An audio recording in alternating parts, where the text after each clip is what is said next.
Tra dicembre e febbraio erano state ben 7 le sue incursioni all'interno delle scuole medie Casteller di paese. Ad essere puntualmente scassinati da un ignoto malvivente erano soprattutto i distributori di bevande e merendine. La scorsa notte i carabinieri hanno finalmente arrestato questo ladro seriale specializzato in furti e distributori di snack e bibite. Si tratta di un 39enne residente a circa 300 metri dal plesso scolastico, Gianmaria Pistolato, che ora si trova in carcere per furto aggravato e continuato e danneggiamenti.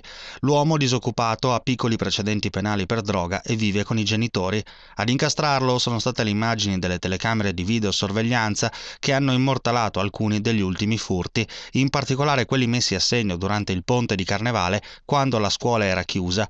Lunedì sera, verso le 22, i militari che attendevano da alcune notti appostati all'interno della scuola hanno colto in fragante il ladro mentre cercava di appropriarsi di un televisore. È quello che ha intrapreso la compagnia di Montebelluna per trarre in arresto un soggetto che per più di 8 episodi si è recato all'interno della scuola di Casteller di paese per asportare il contenuto di 7 macchinette di alimenti e bevande all'interno di questa scuola. Quindi è stato predisposto un apposito servizio di osservazione e di controllo, all'esito del quale ieri sera, in tarda serata, siamo riusciti a trarre in arresto il soggetto in flagranza di reato. Quanto ai danni, sicuramente, perché potete immaginare che ogni volta il proprietario delle macchinette ha dovuto sostituire quasi in toto le macchinette per il danno subito.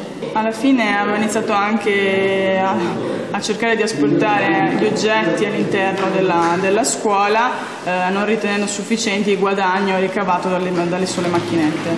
Ci sono stati degli episodi che ci sono stati segnalati e denunciati dalla dirigenza scolastica e in seguito a questi ci siamo attivati e finalmente siamo riusciti a fermare il fenomeno.